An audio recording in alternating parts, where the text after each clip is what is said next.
Hey guys, Tommy Carrigan here with Tommy Untamed. Thanks for tuning in. We got an awesome guest today. You're going to enjoy it.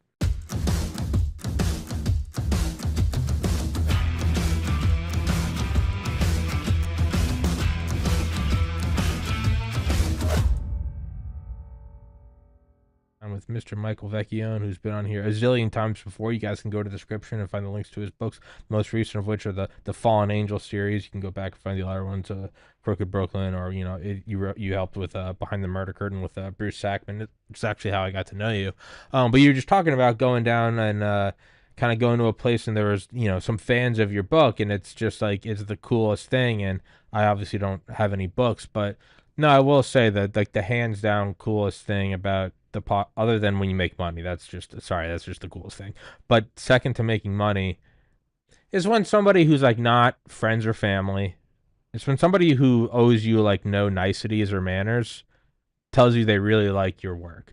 It's Yeah, one of the coolest feelings where you're like, because mom will always love it, your brothers will always like, even if they don't, your friends will always be like, good job. exactly. When people you don't know are just like, when random strangers who could say the meanest things in the world, don't often do, when they say like, "Hey, dude, I love this or I loved that," it really is. It's because the creativity that comes out. I mean, that's about as close to a piece as your. Not to get all poetic, but that's about as close as a piece to your soul as you can get. That's you. It's not like you delivered pizza and somebody went, "Thanks, man, I love your work." You're like, "Yeah, I mean, anybody could have delivered this." When it's something you did, that's your own unique kind of fingerprint into this universe, it's an extremely cool feeling. So It, I'm it gonna was shut up it. and you continue that. Tell me what you No, were it's telling me okay. beforehand. It was great. So let me just tell you how it happened. A couple of years ago, I Lenore has a very good friend who lives in South Carolina, and she she told me about this movable feast thing. Must have been 2 years ago, maybe 3 years ago, and it was when I was doing. I think it might have been book one of Fallen Angel.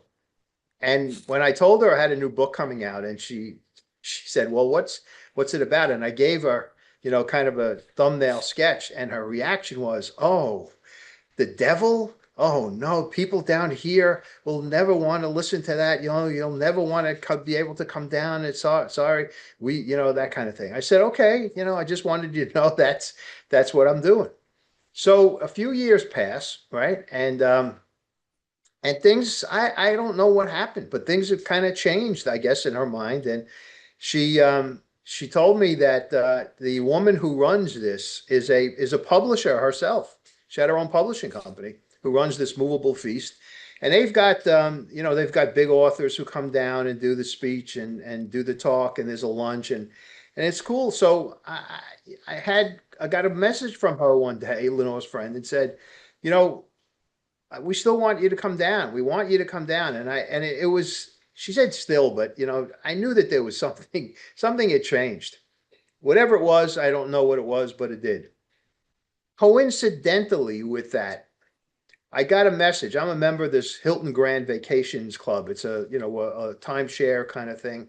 And they gave me a call at the beginning of the year and they said, listen, they're always trying to sell you more points and get you to buy more things. So they said, we have a 4-day weekend for you. You can pick several different places. And one of the places was Myrtle Beach.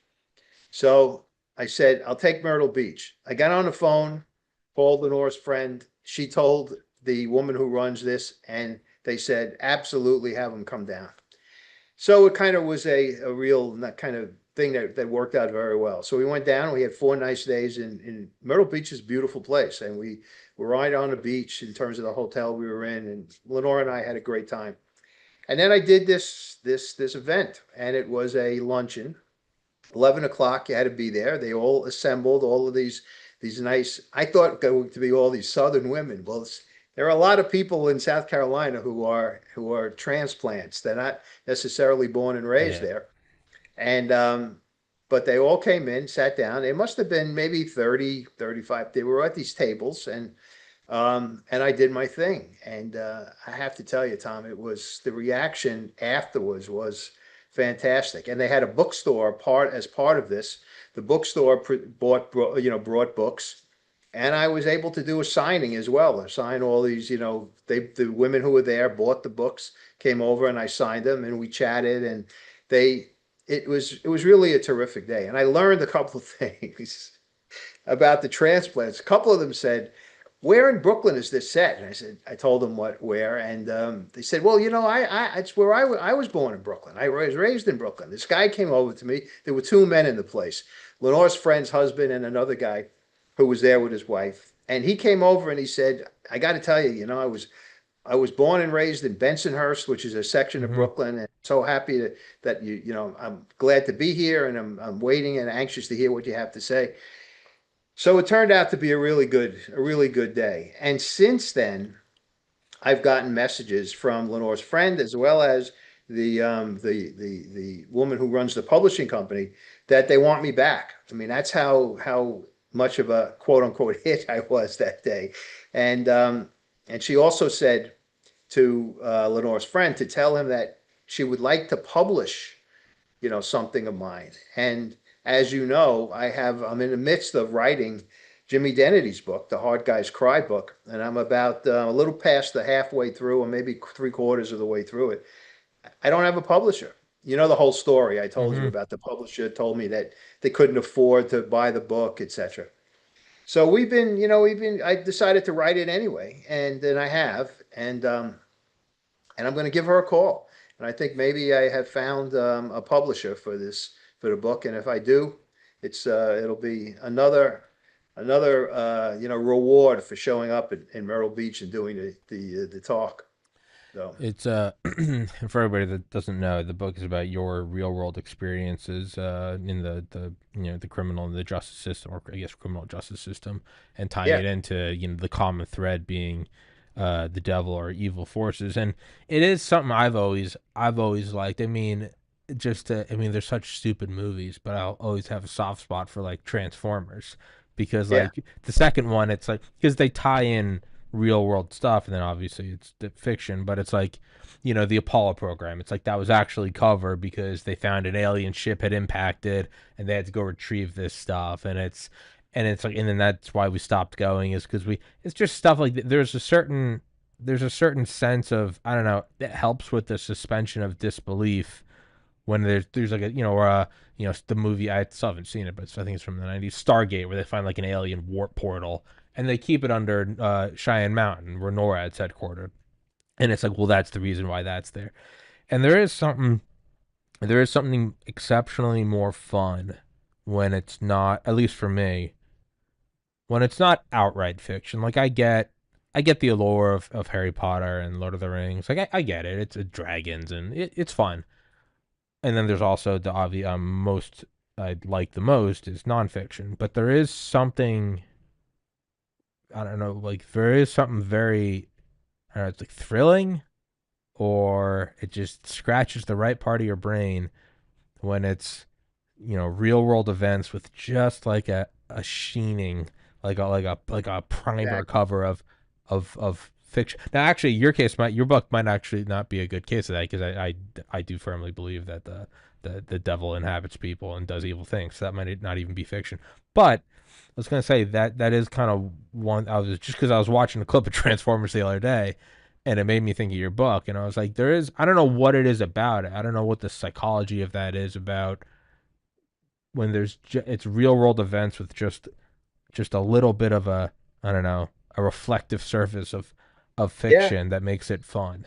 Well, it clearly has been very good. I mean, in terms of a hit, as far as people loving the books, they really do. And I've got to tell you, I recently have taken on a promoter who has helped me. And what she does is she promotes the books to book clubs and gets them interested. And the book club, of course, which helps sales and as well as reviews. And the first book club that she got involved with, and after the whatever the event was, I don't know if they do it in person or they do it over Zoom in terms of discussion. Um, what they do is they write reviews for Goodreads, which is an online kind of website where you can go to get ideas as to what you want to read. And it's when I read a book, particularly through my Kindle, at the end of it, I always get a pop-up, and it's from Goodreads, and it Mm-hmm. says, "What's the review? You know, what do you think of the Yeah, book?" That kind of thing. Tom, I got to tell you, I got 50 reviews that's on Goodreads awesome. for book three, and they were fantastic. They were really fantastic. They were it was wonderful. It really was. And I, and she's now expanding to go to other book clubs. So the idea, let me remind I your was gonna say that's viewers and listeners. you got 50. That's impressive. Let me pull it up right now. Okay, so the podcast has been going for almost 6 years. This is episode 1,799. I've gotten 290 reviews in 6 years and 1,800 episodes. Okay. That's no, I Yeah. that's actually that's I tip my hat. That's good. Thank you. Thank you. And so she's going to continue with this and other book clubs. But I want to just remind you, going back to what you originally said about fiction and real life, and real world stuff. I had this idea about doing this book when I think I mentioned it a long time ago when we first started talking about this, because the publishers that I was dealing with and my book agents told me that I couldn't sell short stories. I have a lot of stories, as you well know. I've told a lot of them on the air with you. And my idea was, when Jerry Schmetterer passed away, was to write a book of short stories, true crime short stories. And they told me that, that can't sell. True crime lovers like to have long form, that kind of thing. I said, okay. And one guy gave me a tip, and he said, Mike, find a way to tie all those little stories together, and then you got something, which is what I did. And I thought back to, and this is the essence of, and the beginning of the idea of the devil, is I did a case when I first came back to the DA's office. I was in the DA's office when I first left law school, and I spent 8 years there, and then left and went to the police department as an attorney for a couple of years, and then into my own practice. And I went back in '92 to the DA's office, and there was a case that was very important to the DA at that point. It was a young a girl had been killed on the Williamsburg Bridge, and I Hmm. know as we've talked about it a Yes, lot. it's the most brutal. It's Yeah, probably the most brutal fucking story you've ever told, where a young woman yeah, was raped, killed, and lit on fire. brutal. I mean, brutal, Yeah. really Yeah. brutal. Yeah. And I in my summation, aside from how I wanted to end it, which was, this is all we have left of this is what this guy did. All we have left of her was her bra clasp and a shoe, one shoe. And I put it on the jury rail right in front of them, so it would really be right in their face, the jury. And I said, the horror of this whole story is such that it's as if the devil himself had come to Brooklyn and committed this crime. That's how horrific it was. I never forgot that. I never forgot that. And I thought that, when my agents said find a way to tie this stuff together, I said, well, I can do it if I can do a series of novels with these stories. Well, then that will work. And I sent a book proposal to the ultimate publisher, the publisher who has been doing now three, and I'm doing four soon. I'll be starting, book four. She loved it, and she's the one who came up with the idea that, I want you to do three books as opposed to one book. So I think that what strikes people is just what you said.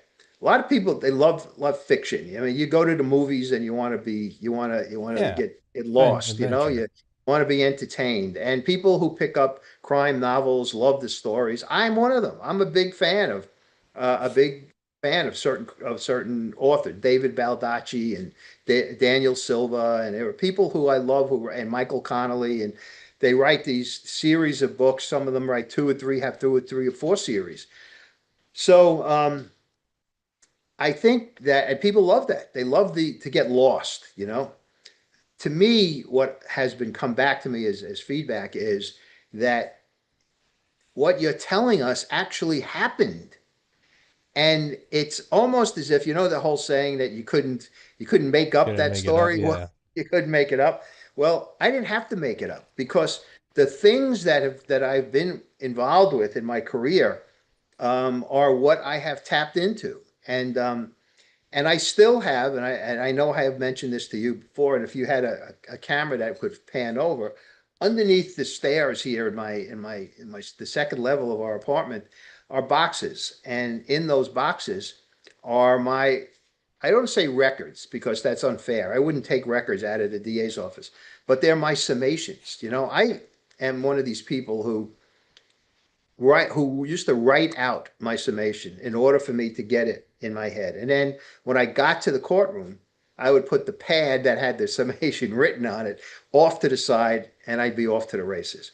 But writing it helped me digest it, helped me think. Mm. It was just my way of doing it. So I have all of those summations in these boxes here. And I when I wrote book one, two, and three a little less than book one and two, I use those as reference material. I would go back to them, and because there were parts of some of the crimes that I didn't remember. I did a lot of cases, Tom, and I did a lot of investigations, and I didn't remember everything, and I can't remember everything that I did. So I go back to these summations, and I refresh my memory and read what I said back then, and then I write. And then I can take it and use it in the way that I develop the story. So people are really kind of fascinated by the idea that when I tell them about the story of the young woman on the Williamsburg Bridge, it's always a cringe moment. Oh my God. He went back and he burnt her body, that kind of thing. Think about when the detectives or the bridge workers who Hmm.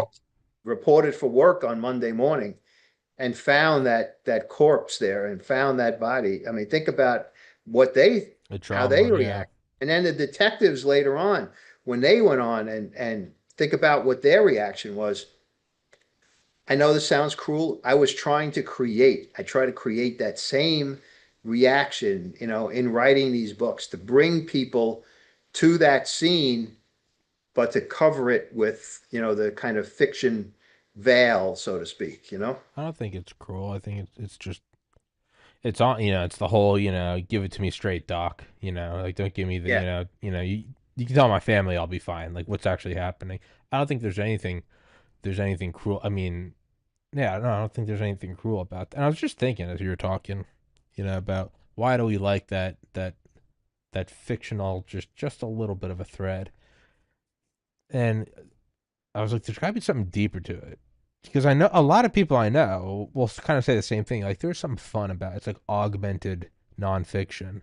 And as you were saying about all those summations, and you got them all, and I think about all the shows I've done, and if I really needed to, I could go back and look at them. I've got 2,000 books on my iPhone. Like, well, then what happens for the vast majority of human history when you don't have those things at your fingertips? Okay, so get rid of electronics. Well, you would need something like you have. Okay, but Yeah. even okay, so it'd be like, yeah, the written language that's been around. If you look at the last 500 years, or the printing press, the last 500 years, it's like the last 20 are iPhone, the last 500 are printing press. Go back even farther. How about just instead of printing press, you go just writing it down on anything, putting it on Correct. physical material. Okay, now instead of 500 years, now you're going, whatever, 5,000 BC to cuneiform. So that's 10 times longer. So the printing press 10 times longer than the iPhone, the written 10 times longer than the printing press. Okay, we'll go back even further then. Modern Homo sapiens, they think, are roughly 200 to 250,000. So you 10x it again to where they were still talking to each other, but they hadn't learned how to write it down. Well, how would you pass on life-saving, vital stuff? No, not obviously they don't have scientific research or measurements, but how would you pass on something that is vital to the tribe's survival? About like, you know, you would How probably to kill make an up. animal for food. Well, not only Yeah. that, things to avoid. You Yeah, go, well, it's absolutely. the up north. That's they don't know winter, but that's the winter god. So for 3 months out of the year, don't go Yeah. up there, or you'll die from the winter god. It doesn't matter if it's accurate. It's effective intelligence. Don't go into the or avoid the don't going too deep into the oceans because Right. whatever the ocean god. And I wonder if that's like a primal thing, is because so how do you pass something down that everyone will remember? They're not going to remember every little detail, but if it's been part of like the oral history in your little tribe for 1,000 generations of like, don't eat those plants or the plant god will kill you. It's like a poisonous mushroom. So it's almost something a little more. So if all this stuff went away, all your summations burned, let's say the grid goes down, total apocalypse, and we're all trying to piece things back together, it wouldn't really be necessary to know all the details about what you did in Brooklyn and New York, but in general, it would probably be beneficial for people to understand what's the one thing they can remember. Well, there's an evil force that does evil things. Okay. And they're not normal human things where, maybe you have a bit too much to drink and you say some mean things, the next day you apologize. Not that. There are some people who are at their core nefarious. This would be something to where if 99% of your day is hunting woolly mammoths and beating lions to death and trying to find firewood, that's small enough that you could remember that. You'd be like, okay, the evil forces. Yeah, That's yeah. kind of what I wonder if that's what it is. I wonder if there's something in like our primal base kind of reptilian brain, the brainstem. I wonder if there's something in there because that's so much because what you're describing, I know I'm rambling, but what you're describing is like that could apply to it doesn't have to apply to it doesn't have to be limited to Brooklyn.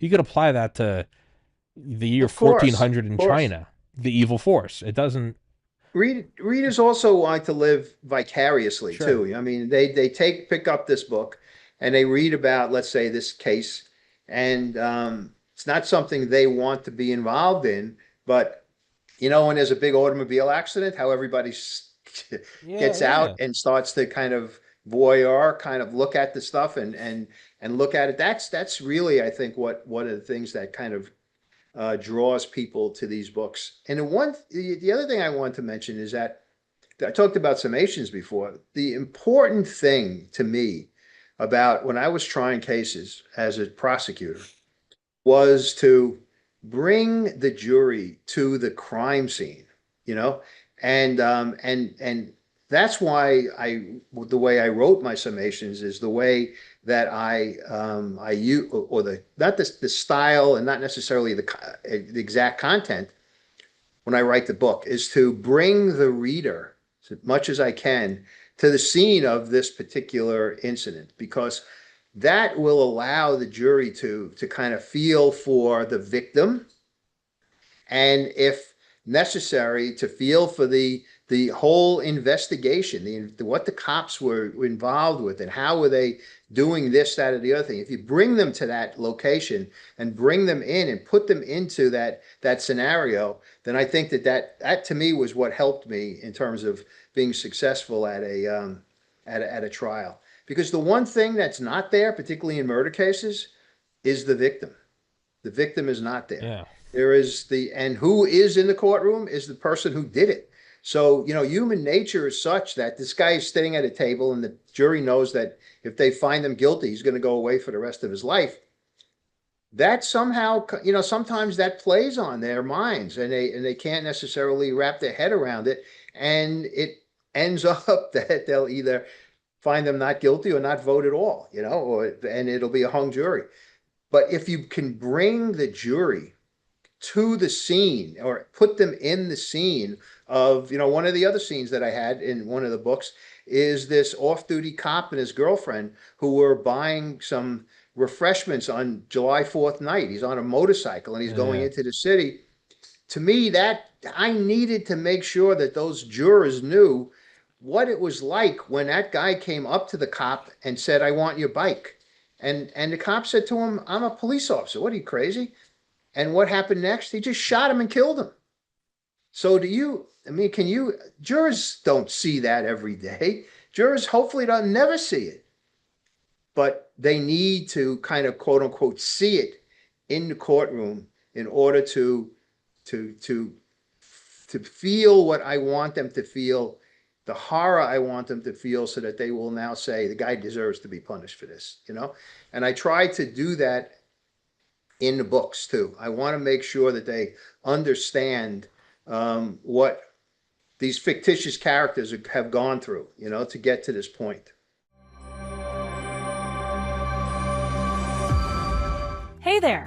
Are you tired of skyrocketing subscription costs? With Q Broadcast, you get an entertainment package that is unmatched by other providers, with all your favorite content in one affordable bundle. Enjoy a 15-day trial for just $14.99. And if you refer 3 friends and they stick around, your subscription is free. Say goodbye to high-priced subscriptions, contracts, and hassles, and say hello to streaming simplicity with Q Broadcast. This changes everything. Heaven's Harvest Prepper Food, 72 servings per pail, 25 years shelf life. I've had the owner Clayton on the show before. He's a God-fearing, America-loving patriot. Get one of these, get a couple of them, throw them in your basement. It's good to have it, not need it, than to need it and not have it. If you don't want to do that, you can get their seeds. You can plant your own garden, so you don't even have to keep buying them. You can just get the goods and start your own, or you can even get freeze-dried fruits and vegetables like bananas, apples, strawberries, and raspberries. They support the show. It's an honest product. It's a good safety measure to have, and they keep my show free for you. So I'd implore you guys to please go to heavensharvest.com, use the link in the description, promo code TPC. Axios Fitness Coaching is a premium resource for holistic strength and conditioning services. Axios is best known for the Training Club, capital T, capital C, an exclusive community that prioritizes accountability, technique, diet, and nutrition. Everything you need to do to take action against the decay of the modern world. Whether you're looking to improve your physique, build strength, or just take care of your health and fitness, Axios will provide you with a solution that is effective and simple to execute. All you need to do is complete the intake survey, and you can see if you're a good candidate for the training club or any other of the services. And it's going to sponsor the show. So, one company falls off, another one arises. So if you guys like the show, you want to work out, throw the show a couple shekels. Go take the survey. Thank you so much, guys. Higher ultraviolet exposure is associated with lower mortality. The United Kingdom is a high latitude and low sunlight country. Researchers there collected data on over 360,000 participants in a study of UV exposure via solarium use. When compared with non-users, solarium users had 15% risk lowered of all-cause mortality, 23% lower risk of cardiovascular mortality, 14% lower risk of cancer mortality, and a 12% lower risk of non-cardiovascular, non-cancer mortality. In other words, all other causes. Quoting the researchers, our study adds to the growing evidence that the benefits of UV exposure outweigh the risks in low sunlight environments. A link to the original publication is available in the box below the video. Get some UV light this winter. Immerse yourself in the tranquility of the blue. Visit a Blue Room soon. www.blueroom.com.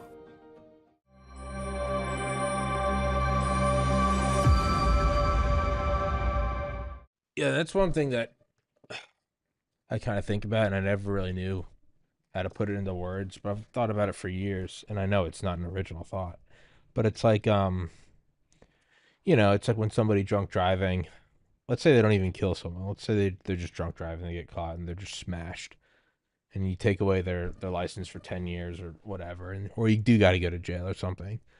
And I know some people's knee-jerk reaction is like, it's a bit harsh. What is the social repercussions of that? Can they not go pick up their kid anymore? Are they not working anymore? And like, okay, I get it. You can look at both sides.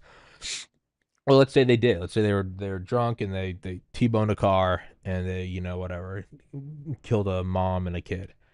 Yeah. And let's say you do it and let's say you're my age. Let's say you do it at 34. Let's say you do it at 24 and they go life in prison. And it's like, okay, they killed 2 people.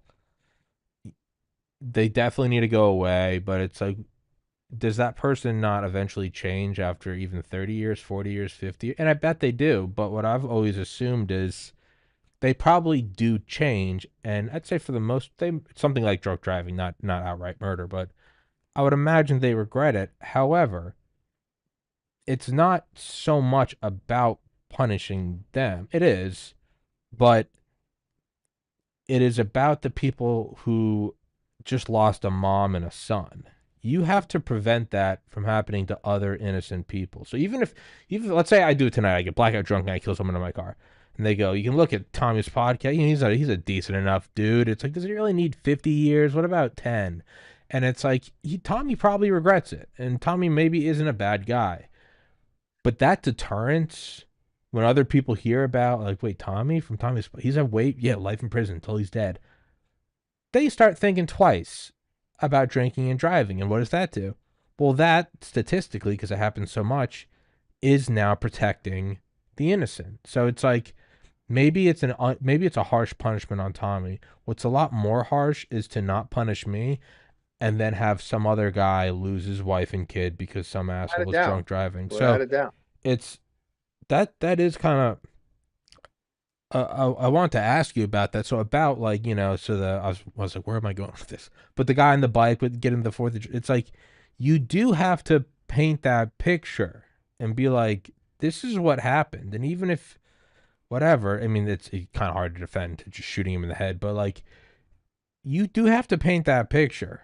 Be like, this guy deserves to go away. Punishing him doesn't bring the people back. No, it doesn't. But it does add, it's just one more rock in the pile of deterrence of like, yeah, maybe Yep. I shouldn't do that. Is there like, I mean, am I just describing the most like elementary judicial thing? Is that like is there a term for that where, Oh, hey, this well, guy might regret it, but you gotta deter against, the death of future innocence? no, it's basically what is missing in, let's say, just say New York City now, Sure. with the way prosecutors are here, that someone commits a crime.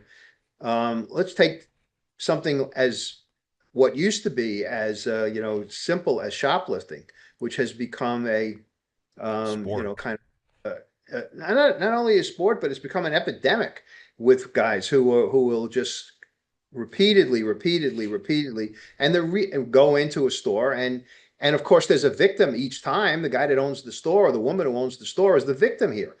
But what happens is, if you don't take that shoplifter and punish him as an example, not necessarily to punish him because he did something wrong, like a slap, on the hand, but as an example of I'm sorry, to other people, so that if you are going down or walking into a drugstore and you see all of this stuff around you, the deterrence is that guy who just got X amount of time in jail, hopefully is a deterrent, and I'm not going to take, the soap and the toothpaste and all the rest of the stuff.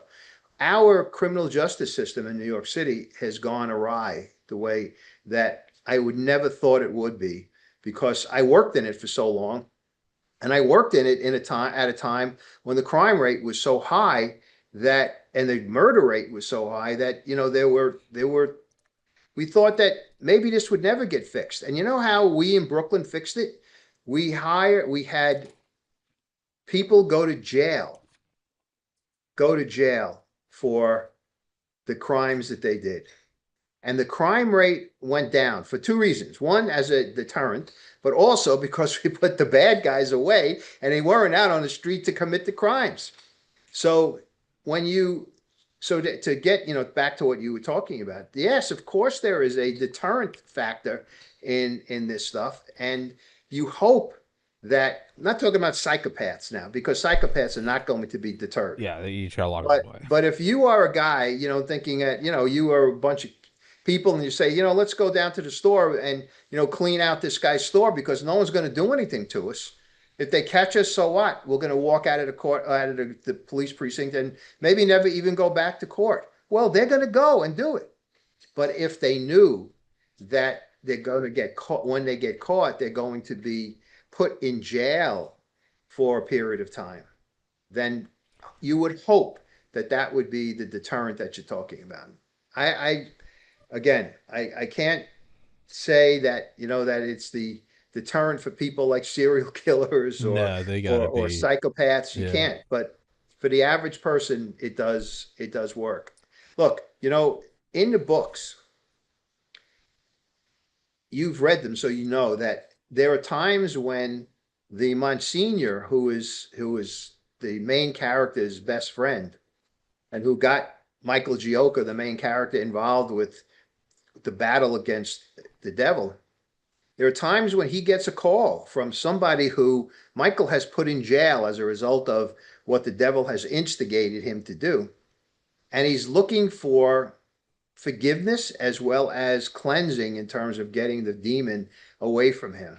And that to me, it was an important part to, I needed to write that because I didn't want everyone to believe that every time somebody did something, they were such a psychopath or a sociopath that they would never learn a lesson.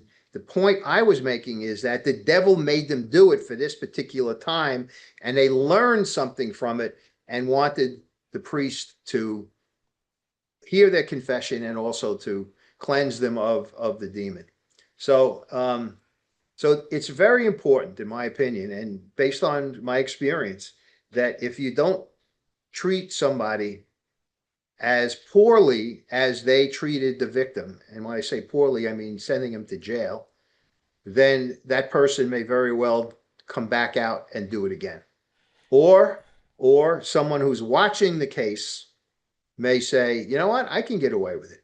Think about this, the murder in Idaho with this guy Kohlberger. He kills four students who are part of his where he goes to school, right?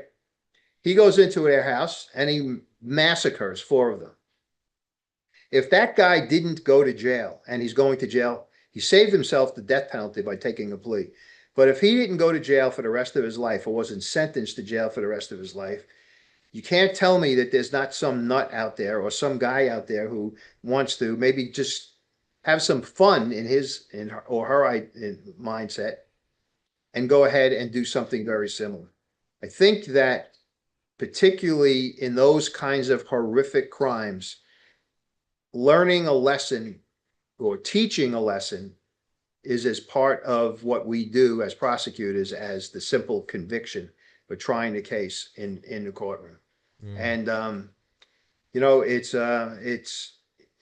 something that I try to make sure that I put into, you know, my stories as well, so that there is a reason, there is a way you can redeem yourself, but you need to make sure that you pay the price first, and then you can redeem yourself, you know? And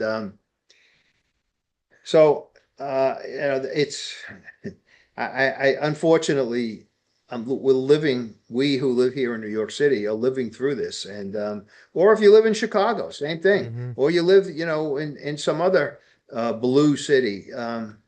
People think that instead of incarceration, it should be, you know, excarceration, so to speak, if there is such a word, where they say that incarceration does no good. It's crazy, crazy. Think about this one last thing. I'm a father. I have two sons. What would you do if your son did something horrific just around the house? Let's say he was playing with matches. Okay, he was a kid. He's 10 years old. He sees matches around. He starts. Okay, and the penalty is, oh, you know what? Give me the matches. Don't ever do that again. I don't think that's going to teach him a lesson. But if he was, let's say you took away something from him, or you confined him to his room for, you know, and took his TV away, or maybe his iPad away, or some other punishment, he's going to think twice when it's something very important. He's going to think twice if he sees another book of matches on a table in the, you know, on the kitchen table. He's not going to do it. That's as simple as it gets, in my opinion, as simple as it gets. You don't simply say, don't ever do that again, which is what the prosecutors in New York City are now saying. Don't ever do that again, or don't do that again. Or maybe they don't even say that. They just say, you know what? He's a poor guy, like this AOC. She says, oh, people shoplift because they're hungry. Really? Well, I can tell you that when people shoplifted in Manhattan at the height of the shoplifting situation here, what they would do is they'd clean out a Rite Aid drugstore, go out on the street and down the block, open up a table and put all of the stuff that they stole on the table for sale. Yeah, it's homeless shelters and church affiliated places. The one thing they never refuse you is food. If you go in asking for methadone, or some might give it to you, some will not. If you go in asking for clean clothes, even that they're a little more hesitant because they don't know if you're going to sell them. you can almost always get food in any shelter. They will give you a can of soup or an Without a apple. doubt. Yeah, and Without a it's doubt. so that's bullshit. But No, no, like, it was a total bullshit. and Same goes for the riots that we've had in Columbia University and Harvard. You know, these whole anti-Palestine or anti-Israel yeah, riots. Something needed to be done because it was going to be repeated again this year after all they did last year. They took over buildings, they did all kinds of stuff. If they were not stopped, that would have happened every single semester. And you needed to stop it. And Columbia needed to be taught a lesson, just like the kids did. They needed to be taught a lesson. And taking away, let's say, federal funds was the lesson that they learned. And now what happened? Well, they suspended all of those kids. They banned those people. That's the kind of thing. It's always a matter of, take away. You have to teach them that you can't get away with bad activity. You just can't. Bad behavior, I should say. yeah, and it's not even outright like a violation of free speech. It's like in college campuses. Every once in a while, you hear about a pledge dying from alcohol poisoning, and even at some of these campuses that are University of Alabama, University of Georgia, South Carolina, where fraternities are like. I mean, it's bread and butter. They are part of Yeah, the thing in the yeah, deep yeah. south. They'll outright kick them off. It doesn't matter how many wealthy donors used to be in that fraternity. If a student die, and you could say that's extreme, but you know what? They don't kick. Extreme would be kicking everyone off. They don't kick off the other fraternities. I knew so many fraternities, myself included, who were total degenerate shitheads. But we didn't break any laws. You kept it all in your house, and no one died. So you know what? The school will be like, whatever. Some because fraternities are an attraction for young guys applying to schools. It's not even like they're being unfair. It's just like, hey, that 19-year-old's dead. Like something has to happen because if it doesn't, it'll keep pushing. And it's also, good people, good honorable people who still have other flaws, me, you, whoever. They don't need to be taught extreme. Like I don't need to be shown that if I go down to the street here in Portland and shoot somebody and kill them, I'm going to jail. I know that. Of course you And do. yeah, and most people do. Well then so why do you need the But deterrence? Because let there me are interrupt for one. Let yeah, me interrupt yeah, one yeah. second. What if the situation is that you do that and you know that you're not going to go to jail? Well, and so, That's the situation okay, that so let's we say have let's here say in right now they these. don't prosecute it in Portland. Let's just say there's some weird legal twilight zone here.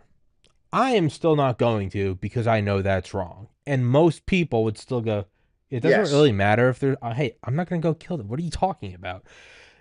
So they don't need to be policed. Most people don't need to be policed. However, there are people who will simply, it's like my late grandparents had this big fat golden lab named Honey. And my grandpa, we called him Beeps, would always say, I swear to God, if he wouldn't say that, he was extremely Christian. He would say, I swear, if I put down a 50-pound bag of dog food, that dog would eat itself to death. It correct. doesn't stop. And it didn't, most dogs will take scraps, but if you hand them like, green beans, they kind of like poo poo it. This dog, no. And you give it a whole, and he used to say, like, that dog will kill itself. And most dogs won't. Most dogs, even though they're little gluttons, they'll still stop when they got Stop. to go throw Yes. up. But he was like, I think this dog would actually like I think its stomach would rip open, and like, and there are people that you just have to put down the law on them, and it sucks because for most people you interact with, they don't need that boundary. But there's a fat comedian I love named Ray Kump, and I remember listening to him in like 2017, right when Trump got in office, and he did that whole missile barrage on Syria. And this comedian's a far leftist guy, but even he was like, you can't not respond to. I think at the time was it Assad. He think he gassed some of his civilians or something. It's like spring 2017. Yeah, yeah. He's like I'm not saying we go in and start another Iraq war. He's like, so people are saying like, well, we shouldn't do that. But then why do anything if we're not going to do it? What is bombing? Trump bombed like one small military airport, like destroyed the runway and some hangars. And this comedian, who again is not a Trump guy, he was like, you have to do something. It doesn't matter Of how course. whatever it is. He was like, you can't not do that. Most people in the world, you don't need to do it to, because they're not going to gas their own people. But there are people who only respond to force. And it always makes me think of the quote that, two quotes, that power is not given, it's taken. And what you tolerate is what will continue. And the vast majority of people, you don't, Correct. it's what you tolerate. I don't have to apply that to you. It's not like, well, Mike's just he's gonna talk for 10 hours until like, no, he's not. No one does. There are some guests I've had on who will continue to, like, one of my rules is, like, you can't talk shit about other guests if they're not here to defend themselves. Not because I care about them, but because it looks bad on me and my business, which is how I pay Oh, my of rent. course, and it's a smart rule.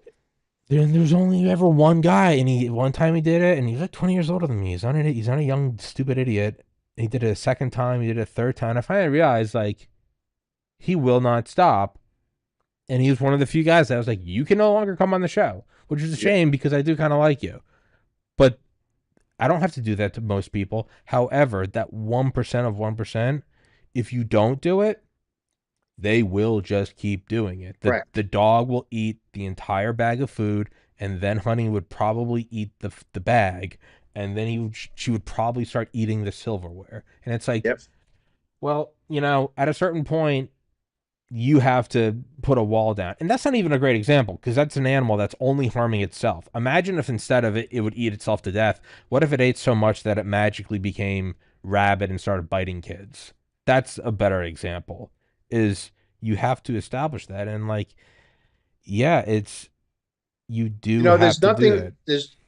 There's nothing wrong, Tom, in situations to mete out punishment in addition to deterrence. There's nothing wrong with that. You pay the consequences for being a social or whatever the situation is. I don't see anything wrong with that. And deterrence is, in my opinion, would be the main point about sending someone to jail. But punishment is there too. Someone deserves to be punished because of what they have done to another human being. Yeah. There's nothing wrong with that. No. And you look at, if sometimes I read stuff about, particularly, and I keep going back to the shoplifting stuff, because it has become, in certain situations, an epidemic here. It got to the point where if my wife and I would go to our local Rite Aid drugstore, you would have to press a button and an alarm, not an alarm, but a buzzer would go off to let the people who are running the store know that you're needed at a particular part of the store so that they could unlock the soap and the deodorant. I mean, and what happened, it got even worse, is that people just stopped going. Well, yeah. They stopped going. And Rite Aid is now out of business. Yeah. They're out of business. So that is, that's the long-term effect of allowing crimes or allowing antisocial behavior to go unchecked. And going back to the books for a second, I truly believe that I believe in Satan, and I believe in the devil, and I believe that he is, or she, whoever it might be, at work in this world. There's no doubt about it, in my opinion. So, you just, I don't know. I just keep going back to the idea that if I owned a grocery store and I had someone come in every day to steal all of my, let's say, eggs that I bought, or all of my bread, and put them in a basket, and then go down the block and try to sell them on the street for less than what I would sell them for in the store, there comes a point where I can't operate any longer. So what has happened is the government has allowed criminals to go run roughshod over people who are honest, tax-paying citizens, and you're driving those honest, tax-paying citizens into either bankruptcy or completely out of where they live. You got to move because you can't live there any longer. So it's then, I got to jump on a phone call and I let it get away from me. But I was gonna say, you got it. Well, one, you could say, well, what, how violent is stealing an egg? Sure, in a vacuum, it's not. But what if that's somebody's business and that's also how they send their kid to school? And that's It also how they make sure represents that their wife it. she doesn't have to work. She can stay home and raise the kids. Exactly. Well, and so now Exactly. reword it. Hey, this guy didn't steal an egg. This guy stole my child's tuition. Well, Tuition. well, now you start looking at it and you go, well, fuck that guy. And then the Yeah. other thing is it will eventually, it always does, snap back. And you're either going to have vigilante guerrillas who just start shooting back, or you're going to have what you're seeing now. And a lot of people don't like it. I frankly don't care. But, like, yeah, this is why the reason Trump sent the Marines to the southern border, or the Without a reason doubt. is What because is no Los one's Angeles? doing anything. Correct. This is the inevitable pushback. So it's like, if you want it to be peaceful and formal and progressive, keep the basic simple laws. But if you don't, it's like the quote, if you watch the pennies, the dollars take care of themselves. It's like, do simple things, get 8 hours of sleep, stay hydrated, do 10 minutes of exercise a I day. agree. And if you I agree. don't, well, don't be surprised when 20 years down the road, all of a sudden you have a $300,000 medical bill because your liver has failed and you haven't done cardio in 5 decades. It's Yep. like, it does eventually all come back, and with interest. So if you don't like what's happening now with ICE raids, hey, don't let in 30 million fucking people. Yep. It's um Of course, there were people who came into this country legally and yeah, had to wait and do all yeah. the stuff. Those people are the people who look at this and say, "What am I, an idiot? Yeah, what am I, chump? I did the right thing, and now there's 10 million people come in on my ass with not having to without having to do what I did." I mean, And I that's and I look at my two and we'll wrap it up. I look at two of my friends, Ivan Georgiev and Prince Blakosh. Ivan's from Bulgaria, Prince is from Kosovo. I met them both in like 2011, 2012 doing bar security. They're over here on green cards doing just summer work. They both live here now. They're full US citizens. Ivan is a gold medalist bodybuilder in Las Vegas, and Prince came here, learned English, became a physical therapist, and then bought a shipping company. And he's younger than me, and he just opened an Italian restaurant in Austin. So there you not only are these people who look at the illegals and go, "What am I, chump?" These are also people that are contributing more yep, than I am, and I'm yep, from here. So it does snap back. But we gotta wrap it up. I'm an idiot and yep. let this run over. Guys, please go into the description. You can find the links to all of Mike's books. Mike, I will send you this link. It'll be up tomorrow, I believe. And like I said, ping me Thank you. and we'll Can I schedule the just next say one. Yes, one sir. very Yeah, quick yeah, thing? yeah, yeah.